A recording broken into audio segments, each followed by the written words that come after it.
Welcome back in our programme ਜੀ। Doctor ਸਾਹਿਬ, ਸਾਡੇ ਕੋਲ ਪਹਿਲਾ ਫੇਸਬੁੱਕ ਮੈਸੇਜ ਆਇਆ ਹੈ ਆਕਲੈਂਡ ਨਿਊਜ਼ੀਲੈਂਡ ਤੋਂ ਵੀਰ ਰਵਿੰਦਰ ਸਿੰਘ ਜੋਲ ਜੀ ਦਾ। ਇਹ ਲਿਖਦੇ ਹਨ, ਇਹਨਾਂ ਨੇ ਸਿੱਖ ਧਰਮ 'ਚ ਸ਼ਾਮਲ ਹੋਣ ਲਈ ਕਿਸੇ ਆਮ ਵਿਅਕਤੀ ਲਈ ਕਿੰਨਾ ਔਖਾ ਕਰ ਦਿੱਤਾ ਹੈ। ਇਹ ਚਾਹੁੰਦੇ ਹਨ ਕਿ ਸੰਪੂਰਨ ਬੰਦੇ ਹੀ ਸਿੱਖ ਬਣਨ, ਜਦ ਕਿ ਸਿੱਖੀ ਦਾ ਮਤਲਬ ਹੈ ਸਿੱਖਣ ਵਾਲਾ। ਜੋ ਬੰਦਾ ਚੰਗਾ ਇਨਸਾਨ ਬਣਨ ਲਈ ਸਾਰੀ ਉਮਰ ਸਿੱਖਦਾ ਰਹੇ। ਸਾਡੇ ਤਾਂ ਜਥੇਦਾਰਾਂ ਨੂੰ ਵੀ ਸਿੱਖੀ ਦੇ ਮੂਲ ਸਿਧਾਂਤਾਂ ਦਾ ਨਹੀਂ ਪਤਾ। ਇਹੀ ਕਾਰਨ ਹੈ ਕਿ ਪੰਜਾਬ ਦਾ ਦਲਿਤ ਆਪਣੇ ਆਪ ਨੂੰ ਸਿੱਖ ਨਹੀਂ ਲਿਖਦਾ, ਹਾਲਾਂਕਿ ਉਹ ਸਿੱਖ ਰਿਵਾਜ ਹੀ ਅਪਣਾਉਂਦੇ ਹਨ ਆਪਣੀ ਜ਼ਿੰਦਗੀ 'ਚ ਤੇ ਵਿਆਹਾਂ ਦੇ ਸਮੇਂ ਵੀ। ਜੇ ਉਹ ਕਦੇ ਕਹਿੰਦੇ ਹਨ ਕਿ ਉਹ ਸਿੱਖ ਹਨ ਤਾਂ ਇਹ ਜਥੇਦਾਰਾਂ ਜਿਹੇ ਲੋਕ ਉਹਨਾਂ ਨੂੰ ਕਹਿੰਦੇ ਹਨ ਕਿ ਤੁਸੀਂ ਸਿੱਖ ਨਹੀਂ ਹੋ। ਜੀ ਡਾਕਟਰ ਸਾਹਿਬ। ਵੀਰ ਰਵਿੰਦਰ ਸਿੰਘ ਜੌਲ ਜੀ ਦਾ ਬਹੁਤ-ਬਹੁਤ ਸ਼ੁਕਰੀਆ, ਉਹਨਾਂ ਨੇ ਸਾਨੂੰ ਲਿਖਿਆ ਜੀ। ਮੈਂ ਇਹਨਾਂ ਦੀ ਈਮੇਲ ਤਾਂ 2-3 ਦਿਨ ਪਹਿਲਾਂ ਆਈ ਹੈ, ਇਹਨੂੰ ਮੈਂ ਸਗੋਂ ਅਰਲੀਅਰ ਕੱਢ ਲਿਆ ਜੀ। ਉਹਨਾਂ ਨੇ ਜਿਹੜਾ 2 ਇਸ਼ੂ ਉਸ 'ਚ ਉਹਨਾਂ ਨੇ ਖੜੇ ਕੀਤੇ ਨੇ। ਇੱਕ ਤਾਂ ਇਹ ਕਿ ਅਸੀਂ ਡਿਫਾਈਨ ਹੀ ਹੁਣ ਸਿੱਖ ਨੂੰ ਇਸ ਤਰੀਕੇ ਨਾਲ ਕਰਦੇ ਹਾਂ, ਔਰ ਇਹ ਗੱਲ ਸਿਰਫ ਇੱਕ ਲਿਮਿਟਡ ਕੰਟੈਕਸਟ ਨਹੀਂ ਹੈ। ਇੱਕ ਵਿਦਵਾਨ ਅੱਜ ਕੱਲ੍ਹ ਘੁੰਮ ਰਹੇ ਨੇ ਬਾਹਰਲੇ ਮੁਲਕਾਂ ਦੇ ਵਿੱਚ, ਤੇ ਉਹਨਾਂ ਦੇ ਹਵਾਲੇ ਨਾਲ ਉਹਨਾਂ ਨੂੰ ਮੈਨੂੰ ਮੈਂ ਕਿਸੇ ਨੂੰ ਪੁੱਛਿਆ, ਕਿਤੇ ਇਕੱਠ ਸੀ, ਮੈਂ ਕਿਹਾ ਜੀ ਉਹ ਕੀ ਉਹਨਾਂ ਦਾ ਖਾਲਿਸਤਾਨ ਤੇ ਕੀ ਵਿਊ ਹੈ। ਕਹਿੰਦੇ ਜੀ ਉਹ ਕਹਿੰਦੇ ਨੇ ਵੀ ਸਿੱਖਾਂ ਦੀ ਜਿਹੜੀ ਹੈ ਨਾ, ਜਦੋਂ ਤੱਕ ਅਸੀਂ ਗੁਣਾਤਮਕਤਾ ਗੁਣ ਕਰੈਕਟਰਿਸਟਿਕ ਸਾਡੇ 'ਚ ਨਹੀਂ ਹੋਣਗੇ ਤੇ ਕੁਛ ਨਹੀਂ ਹੈ। ਸੋ ਪਹਿਲਾਂ ਅਸੀਂ ਗੁਣ ਪੈਦਾ ਕਰੀਏ ਜੀ, ਸਿੱਖ 'ਚ ਸਿੱਖ ਵਾਲੇ ਗੁਣ ਹੋਣੇ ਚਾਹੀਦੇ ਨੇ, ਫਿਰ ਖਾਲਿਸਤਾਨ ਜਿਹੜਾ ਹੈ ਇਸ ਦੀ ਗੱਲ ਫਿਰ ਦੇਖੀ ਜਾ ਸਕਦੀ ਹੈ। ਤਾਂ ਮੈਂ ਉਹਨਾਂ ਨੂੰ ਕਿਹਾ, ਮੈਂ ਕਿਹਾ ਜੀ ਹੁਣ ਹਾਲਾਤ ਇਹ ਨੇ ਕਿ ਜਿਹੜੇ ਚੰਗੇ ਲੋਕ ਵੀ ਨੇ ਉਹ ਕੋਈ ਨਾ ਕੋਈ ਬਹਾਨਾ ਬਣਾ ਕੇ ਜਿਹੜਾ ਕੌਮੀ ਨਿਸ਼ਾਨਾ ਹੈ ਉਸ ਤੋਂ ਡਿਵੀਏਟ ਹੁੰਦੇ ਨੇ। ਦੇਖੋ ਇਹਦੇ 'ਚ ਕੋਈ ਸ਼ੱਕ ਨਹੀਂ ਹੈ ਕਿ ਇਹ ਜਿਹੜੀ ਪਰਖ ਹੈ, ਮੈਂ ਕਿਹਾ ਜੀ ਕੋਈ ਯੂਨੀਵਰਸਿਟੀ ਹੈ ਜਿੱਥੋਂ ਕੋਈ ਸਰਟੀਫਿਕੇਟ ਮਿਲੇਗਾ ਕਿ ਹੁਣ ਤੁਹਾਡੀ ਗੁਣਾਤਮਕਤਾ ਹੋ ਗਈ, ਹੁਣ ਨਹੀਂ ਹੋਈ। ਇਹ ਇੱਕ ਔਨਗੋਇੰਗ ਪ੍ਰੋਸੈਸ ਹੈ ਜਿਹਦੇ 'ਚ ਤੁਹਾਡੀ ਕਰੈਕਟਰ ਬਿਲਡਿੰਗ ਵੀ ਹੈ, ਜਿਹਦੇ 'ਚ ਤੁਹਾਡਾ ਚੈਲੰਜ ਵੀ ਹੈ, ਜਿਹਦੇ 'ਚ ਭਗੌੜੇ ਵੀ ਨੇ, ਭੱਜਣ ਵਾਲੇ ਵੀ ਨੇ, ਕਈ ਉੱਪਰਲੇ ਪੌੜੀ ਤੇ ਖਲੋ ਕੇ ਫਿਰ ਡਿੱਗ ਪੈਣਗੇ। ਜਿਨ੍ਹਾਂ ਨੂੰ ਬਿਲਕੁਲ ਡਿੱਗਿਆ ਹੋਇਆ ਸਮਝਿਆ ਉਹ ਆ ਕੇ ਪਤਾ ਨਹੀਂ ਕਦੋਂ ਗੁਰੂ ਦੀ ਜਿਹੜੀ ਹੈ ਸਿੱਖੀ ਉਸ ਦੇ ਉੱਤੇ ਖਲੋ ਜਾਣਗੇ ਜੀ। ਸੋ ਕੁੱਲ ਮਿਲਾ ਕੇ ਇਹਨਾਂ ਨੇ ਜਿਹੜੀ ਗੱਲ ਕਹੀ ਕਿ ਜੀ ਅਸੀਂ ਸਿੱਖ ਬਣਨਾ ਹੀ ਇੰਨਾ ਔਖਾ ਕਰ ਦਿੱਤਾ ਕਿ ਜੇ ਕੋਈ ਮਾੜਾ ਮੋਟਾ ਕਿਸੇ 'ਚ ਕੋਈ ਕੂਣ ਕਾਣ ਵੀ ਉਹਨੂੰ ਸਿੱਖ ਮੰਨਣ ਨੂੰ ਹੀ ਅਸੀਂ ਤਿਆਰ ਨਹੀਂ। ਅੱਛਾ, ਜਿਹੜੇ ਫਿਰ ਆਪਣੇ ਆਪ ਨੂੰ ਪੂਰੇ ਬ੍ਰਹਮ ਗਿਆਨੀ ਕੈਟਾਗਰੀ 'ਚ ਰੱਖਦੇ ਨੇ ਉਹਨਾਂ ਦਾ ਹਾਲ ਇਹ ਹੈ ਵੀ ਦੂਸਰਿਆਂ ਨੂੰ ਇਵੇਂ ਟ੍ਰੀਟ ਕਰਦੇ ਨੇ ਕਿ ਵੀ ਉਹ ਦੂਸਰੇ ਬੰਦੇ ਹੀ ਨਹੀਂ ਨੇ। ਉਹਨਾਂ 'ਚ ਆਪਣੇ ਲੈਵਲ ਦੀ ਇੱਕ ਨਫ਼ਰਤ, ਇੱਕ ਹੰਕਾਰ, ਇੱਕ ਦੂਜੇ ਉਹ ਰਾਦਰ ਸਿੱਖੀ ਨਾਲੋਂ ਹੋਰ ਵੀ ਵਿੱਥ ਪਾ ਦਿੰਦੇ। ਔਰ ਇਹਨਾਂ ਨੇ ਖਾਸ ਤੌਰ ਤੇ ਜਿਹੜਾ ਦਲਿਤ ਭਾਈਚਾਰੇ ਦੇ ਹਵਾਲੇ ਨਾਲ ਕਿਹਾ ਕਿ ਜੀ ਉਹਨਾਂ ਪ੍ਰਤੀ ਭਾਵੇਂ ਉਹ ਆਪਣੇ ਨਾਂ ਨਾਲ ਵੀ ਲਿਖਣ, ਆਪਣੇ ਰਸਮ ਵੀ ਕਰਨ, ਦੂਜੇ ਵੀ ਕਰਨ, ਸਾਡਾ ਇੱਕ ਵੱਡਾ ਹਿੱਸਾ ਜਿਹੜਾ ਉਹਨਾਂ ਨੂੰ ਸਿੱਖ ਮੰਨਣ ਨੂੰ ਤਿਆਰ ਨਹੀਂ।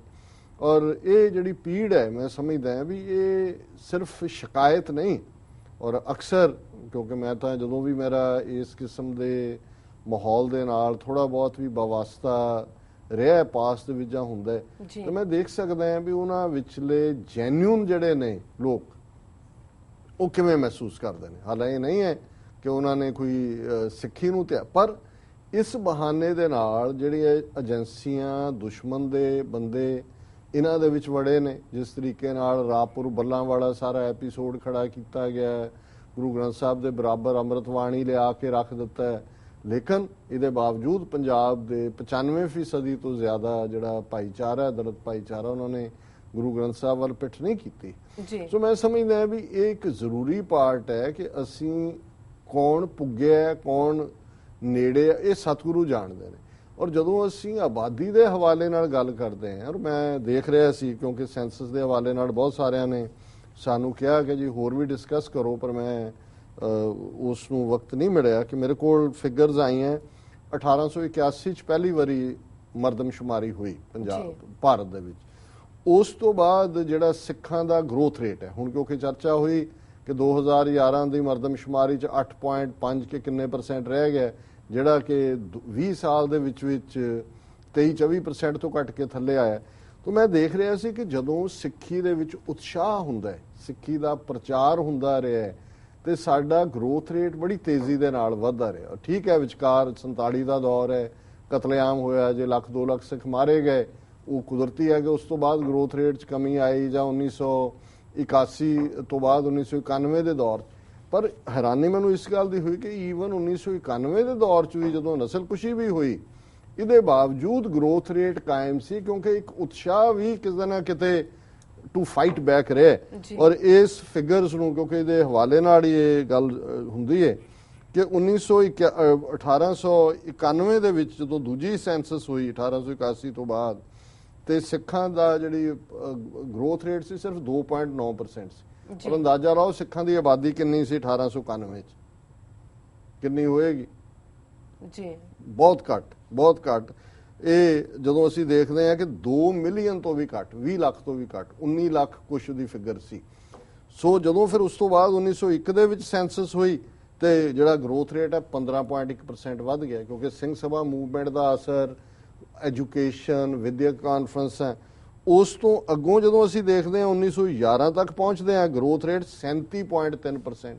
ਇਹ ਹੈ ਜਦੋਂ ਅਵੇਅਰਨੈਸ ਹੁੰਦੀ ਹੈ, ਜਿਹੜੀ ਗੱਲ ਵੀਰ ਰਵਿੰਦਰ ਸਿੰਘ ਜੌਲ ਜੀ ਨੇ ਕਹੀ, ਜੇ ਅਸੀਂ ਅਵੇਅਰਨੈਸ ਨਾਲ ਆਪਣੇ ਉਹਨਾਂ ਸਾਰੇ ਭਰਾਵਾਂ ਭੈਣਾਂ ਨੂੰ ਜਿਹੜੇ ਸਿੱਖੀ ਦਾਇਰਾ ਕਾਰ 'ਚ ਭਾਵੇਂ ਬਿਗਨਰ ਵੀ ਨੇ, ਉਹਨਾਂ ਨੂੰ ਆਪਣਾ ਮਾਣ ਦਿੰਦੇ, ਉਹ ਸਿੱਖ ਕਹਾਣ 'ਚ ਫਖਰ ਮਹਿਸੂਸ ਕਰਨਗੇ।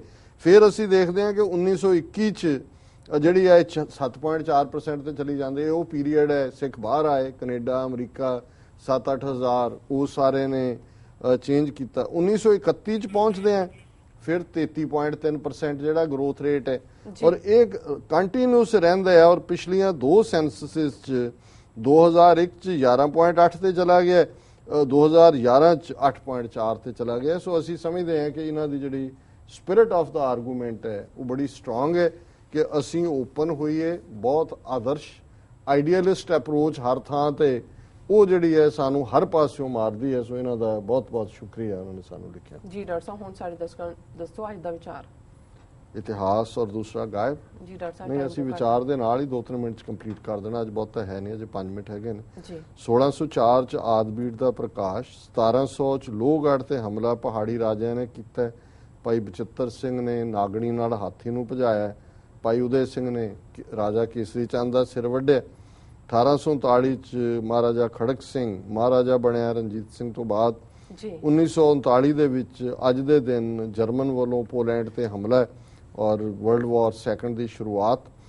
1988 ਚ ਗੋਬਿੰਦ ਰਾਮ ਦੇ ਜ਼ੁਲਮਾਂ ਵਿਰੁੱਧ ਪ੍ਰੋਫੈਸਰ ਦਰਸ਼ਨ ਸਿੰਘ ਦੀ ਅਗਵਾਈ ਚ ਬਟਾਲੇ ਚ ਬਹੁਤ ਵੱਡਾ ਜਲੂਸ ਕੱਢਿਆ ਗਿਆ। ਔਰ 2004 ਚ ਅੱਜ ਦੇ ਦਿਨ ਫਰਾਂਸ ਦਾ ਕਾਨੂੰਨ ਜਿਹੜਾ ਧਾਰਮਿਕ ਚਿੰਨ੍ਹਾਂ ਤੇ ਸਕੂਲਾਂ 'ਚ ਪਾਬੰਦੀ ਲਾਉਂਦਾ ਹੈ ਉਹ ਲਾਗੂ ਹੋਇਆ। ਵਰਲਡ ਹਿਸਟਰੀ ਦੇ ਹਵਾਲੇ ਨਾਲ 1666 ਚ ਗ੍ਰੇਟ ਲੰਡਨ ਦੇ ਵਿੱਚ ਅੱਗ ਲੱਗੀ, 80% ਲੰਡਨ ਸੜ ਕੇ ਸਵਾਹ ਹੋਇਆ। ਰੂਸ ਨੇ ਜਿਹੜਾ ਲੰਬੀ ਦਾੜੀ ਦੇ ਉੱਤੇ ਟੈਕਸ ਲਾਇਆ 1699 ਚ। 1752 ਚ ਲਿਬਰਟੀ ਬੈਲ ਫਿਲਾਡੈਲਫੀਆ ਚ ਆਈ।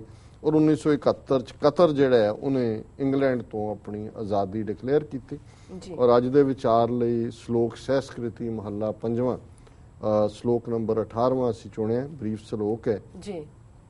ਘੋਰ ਦੁਖਯੰ ਅਨਿਕ ਹਤਯੰ ਜਨਮ ਦਾਰਿਦ੍ਰੰ ਮਹਾ ਵਿਖਿਆਦੰ ਮਿਟੰਤ ਸਗਲ ਸਿਮਰੰਤ ਹਰ ਨਾਮ ਨਾਨਕ ਜੈਸੇ ਪਾਵਕ ਕਾਸਟ ਭਸਮੰ ਕਰੋਤ।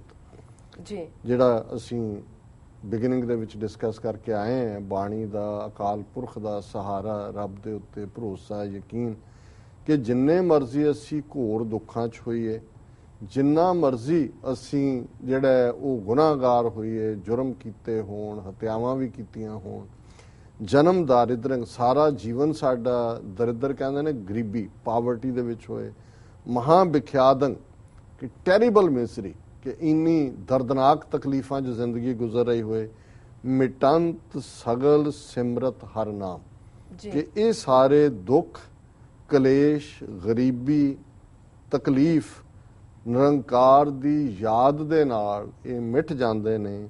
ਨਾਨਕ ਜੈਸੇ ਪਾਵਕ ਕਾਸਟ ਭਸਮੰ ਕਰੋਤ। ਹੁਣ ਕਾਸਟ ਕਹਿੰਦੇ ਨੇ ਲੱਕੜ ਨੂੰ, ਕਿ ਜਿਵੇਂ ਅੱਗ ਦੇ ਵਿੱਚ ਜਿੰਨੀ ਮਰਜ਼ੀ ਜ਼ਿਆਦਾ ਲੱਕੜ ਹੋਏ, ਭਾਰੀ ਲੱਕੜ ਹੋਏ, ਅੱਗ ਨੂੰ ਸਾੜ ਦਿੰਦੀ ਹੈ। ਇਸੇ ਤਰ੍ਹਾਂ ਜਿਵੇਂ ਅੱਗ ਲੱਕੜ ਨੂੰ ਸਾੜ ਦਿੰਦੀ ਹੈ, ਇਸੇ ਤਰ੍ਹਾਂ ਨਿਰੰਕਾਰ ਦਾ ਨਾਂ ਸਾਡੇ ਕਸ਼ਟਾਂ ਨੂੰ, ਦੁੱਖਾਂ ਨੂੰ, ਗੁਨਾਹ ਨੂੰ ਸਾੜ ਕੇ ਸਵਾਹ ਕਰ ਦਿੰਦਾ ਹੈ। ਨਾਨਕ ਜੈਸੇ ਪਾਵਕ ਕਾਸਟ ਭਸਮੰ ਕਰੋਤ। ਸੋ ਅਲਟੀਮੇਟਲੀ ਨਿਰੰਕਾਰ ਦੀ ਯਾਦ, ਨਿਰੰਕਾਰ ਦਾ ਨਾਮ, ਔਰ ਅਸੀਂ ਜਦੋਂ ਇਹ ਪੜ੍ਹਦੇ ਹਾਂ ਕਿ ਅਸੀਂ ਖੱਤੇ ਬਹੁਤ ਕਮਾਵਦੇ ਅੰਤ ਨ ਪਾਰਾ ਵਾਰ, ਹਰ ਕਿਰਪਾ ਕਰਕੇ ਬਖਸ਼ ਲਿਓ ਹਮ ਪਾਪੀ ਵੱਡ ਗੁਨਾਹਗਾਰ, ਕਿ ਅਸੀਂ ਜੇਤਾ ਸਮੁੰਦ ਸਾਗਰ ਨੀਰ ਭਰਿਆ, ਤੇਤੇ ਅਵਗੁਣ ਹਮਾਰੇ, ਦਇਆ ਕਰੋ ਕਿਛ ਮਿਹਰ ਉਪਾਵੋ, ਡੁੱਬਦੇ ਪੱਥਰ ਤਾਰੇ। ਜਿੰਨਾ ਸਮੁੰਦਰ ਦਾ ਪਾਣੀ ਹੈ ਉਹਨੇ ਸਾਡੇ ਗੁਨਾਹ ਨੇ, ਤੇ ਨਿਰੰਕਾਰ ਉਹਨਾਂ ਗੁਨਾਹਾਂ ਨੂੰ ਬਖਸ਼ਣਹਾਰ ਨੇ, ਬਖਸ਼ਿੰਦ ਨੇ ਜੀ। ਸੋ ਇਹ ਅੱਜ ਦਾ ਵਿਚਾਰ ਹੈ ਜੀ ਡਾਕਟਰ ਸਾਹਿਬ, ਤੁਹਾਡਾ ਬਹੁਤ ਬਹੁਤ ਸ਼ੁਕਰੀਆ, ਤੁਸੀਂ ਅੱਜ ਦਾ ਵਿਚਾਰ ਸਾਡੇ ਦਰਸ਼ਕਾਂ ਨਾਲ ਸਾਂਝਾ ਕੀਤਾ। ਇਸ ਦੇ ਨਾਲ ਆਪਣੇ ਵਿਊਅਰਸ ਕੋਲ ਲੈਣੇ ਇਜਾਜ਼ਤ। ਵਿਊਅਰਸ, ਤੁਹਾਡਾ ਬਹੁਤ ਬਹੁਤ ਸ਼ੁਕਰੀਆ, ਤੁਸੀਂ ਆਪਣੇ ਕੀਮਤੀ ਸਮੇਂ ਵਿੱਚ ਸਮਾਂ ਕੱਢ ਕੇ ਸਾਨੂੰ ਆਪਣੇ ਰਾਏ ਤੇ ਸੁਝਾਅ ਭੇਜਣੇ। ਤਾਂ ਇਸ ਤਰ੍ਹਾਂ ਭੇਜਦੇ ਰਹਿਣਾ ਸਾਡੇ ਇਸ ਪਤੇ ਤੇ sos@tv84.tv ਤੇ। ਅਸੀਂ ਆਪਣਾ ਪ੍ਰੋਗਰਾਮ ਲੈ ਕੇ ਫਿਰ ਦੁਬਾਰਾ ਹਾਜ਼ਰ ਹੋਵਾਂਗੇ। ਤਦ ਤੱਕ ਲਈ ਮੈਨੂੰ ਤੇ ਪਿੰਡਰ ਨੂੰ ਆਗਿਆ ਦਿਓ। ਦੇਖਦੇ ਰਹੋ TV84। ਬੁਲਾ ਦਿਓ ਫਤਿਹ। ਵਾਹਿਗੁਰੂ ਜੀ ਕਾ ਖਾਲਸਾ, ਵਾਹਿਗੁਰੂ ਜੀ ਕੀ ਫਤਿਹ।